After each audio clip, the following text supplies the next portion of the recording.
Hello everyone, and with our course Java Basic plus Selenium Automation, today we are going to talk about throw and throws. Okay, this is the part of exception handling technique in Java. We have already seen try catch, how try catch block works. Today we'll talk more about throw and throws. This is another way of handling the exception. We will see the code also, how to do this thing and everything.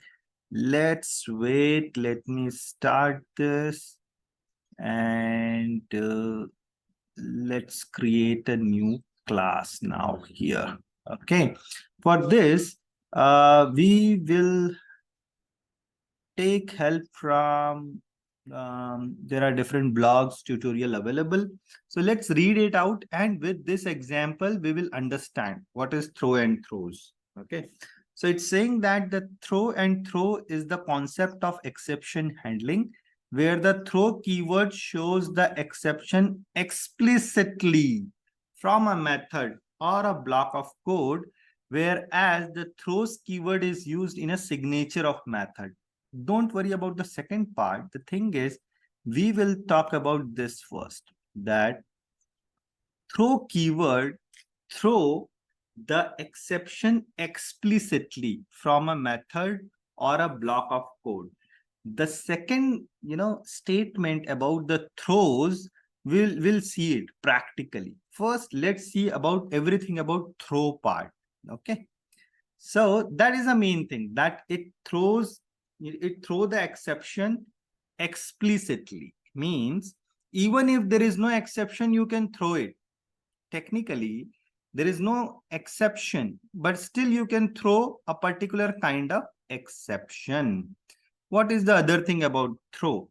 So here, if you see this particular statement, it's saying that using throw keyword, we can declare both checked and unchecked exception. However, the throws keyword can be used to propagate checked exception only. Don't worry about the throws part. The throw part, it's saying that there are, we have seen it, right? Like checked exception and unchecked exception in one of our previous session. So you can, explicitly throw that using throw keyword. Okay, that's it. I think rest of the things you can read and understand, but let's see this example and we will do the same thing, right? I'm just copying it so that I will debug it and I'll tell you that how it is executing, what is happening here. Okay, so let's create one class, new class, and the name will be throw demo 1. Okay, and I will not create main function. Done. And here let me put the whole code. Great. So what it is, let's understand. Okay, for us the class name is throw demo, so I have to keep here throw demo. Done. Let's understand with this code what is happening here. Okay, very simple code. If you see here, there is a function. We have created a function. What it is doing, check num. It will accept one integer value and it will check that integer value. If that value is less than 1, then throw new arithmetic exception. Though technically, if you see, there is nothing wrong with this statement. If any number is less than 1, right, it's fine because it is integer. So a number can be negative number also, right? But as per your requirement, you want to do it. You want to handle, this situation in your system when anybody will input the number less than 1, you want to show the error. Maybe there is a text box which requires, let's say, age, where you have to put your age, and this age should be, it should not be 0 or the negative, right? So in that case, This will be helpful, right? Otherwise, things are fine. So in this example, actually, they're finding the square of a number. In this particular example, it's like showing the square of a number. And if you will pass number less than 1, they will say, no, we don't calculate the square of the number. It's like this for the negative and the 0. If you see here in the main function, the execution will start with the main function. So we are creating the object of the class. That's perfectly fine. We are calling the function obj.checkNum. So checkNum is a function. See here, checkNum is a function, this one. And this -3 will go here, right? And that's if else thing will happen. But while doing if else part, if you pass -3, -3 is less than 1, and it will throw this explicitly, and it will be visible. It will be visible in the code. But then once that is done, once this exception is thrown, here in the 18th line, we are saying rest of the code. We are saying in 18th line, it's saying rest of the code. So let's see how this execution will happen. We can put a debug point at 16th line, right? And this here. So we'll see where we are moving. Okay, so I have put the debug point. I'll say right click and I will say debug as Java application. Let's see what will happen. Let's see. So here we are paused now at line number 16. So it's fine. It is creating an object. Now we are at line number 17, which is saying call this function checkNum. Okay. Now we are at line number 7 because you have called this function. If I hover over num, it will show the current value of num is -3. Fine. So -3 is less than 1. So obviously it will go to line number 8. It is going to the line number 8 and it's saying throw new arithmetic exception some string. Okay. What is happening when we are executing this is it is saying in the console window exception in thread main java.lang something, and it is showing this message also. Number is negative, cannot calculate square, something like that in the console window. Let me keep console window here in the program. So because of that line number, it's happening like this, and it is end of the program. It is end of the program. It has not executed this 18th line. Let's debug it again so that we want to understand what has happened, right? What has happened till now, and we'll see the output again. I'll keep this output window vertically here so that we'll see what is happening line by line. Let's debug it again. So I'm doing right click and I'm saying debug as Java application. Fine, we are at this line. Then we are at 7th line. Then we are at 8th line. And it is explicitly throwing the exception and program is done. Okay. It is not printing rest of the code. It's not printing this. That means once you are throwing this exception, right, it is thrown. It is not, executing the rest of the code. It is not executing rest of the code. Great. With this example. Okay. So if you see here, it is showing the same output what we have done.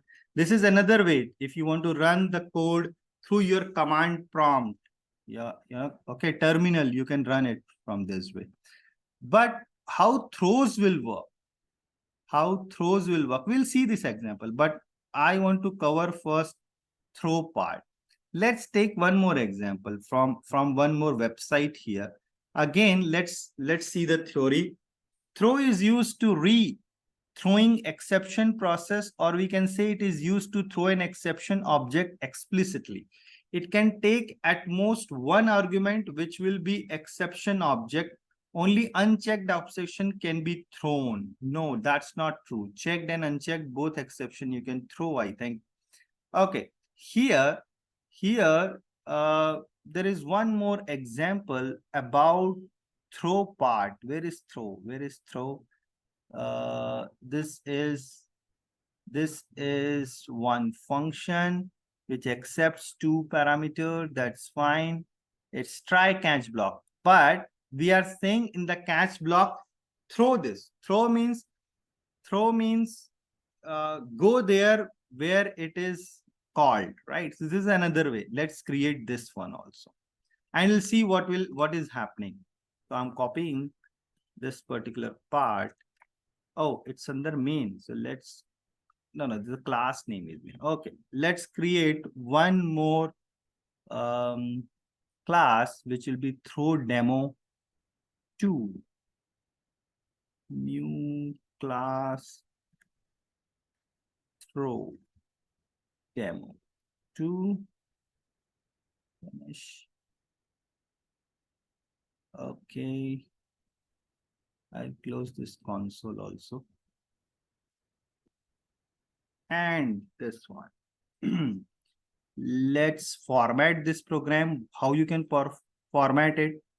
Say Control A and Control Shift F, or in the source, or I think in the edit there is format. Yeah, in the source there is a format option. Okay, now okay, the class name is basically, let me make it like this.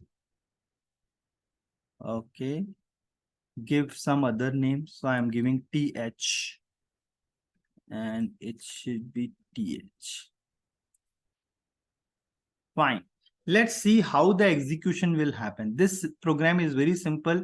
It's like you are passing two values and it want to divide the division, right? It's not remainder test. Basically, the name they have given remainder, but actually it's a division. Okay. So let's change the name. It should be div.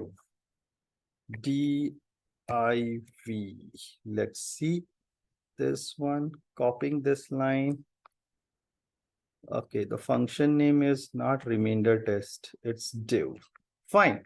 So let's execute this and see what will happen. So I'm saying debug as Java application. So obviously the execution will start from the main function, and it's saying system.out.println th.div 40 comma 0. So we are calling a function div, passing the value 40 and 0. This 40 and 0 will go to number 1 and number 2. Let's see. So we are here. Number 1 is 40. Number 2 is 0. Now the problem with this is something divided by 0. There is a problem. Something divided by 0 is a problem, and it comes under arithmetic exception. So in the try catch block, we are saying that, hey, let's catch this exception. Let's catch this exception. But here, again, while catching it, we are saying that we are not doing anything. Like we are not, putting some message or anything. We are saying throw E.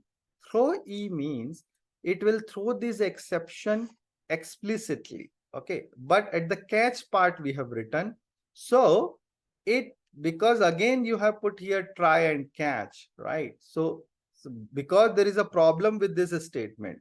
So ultimately the problem is here.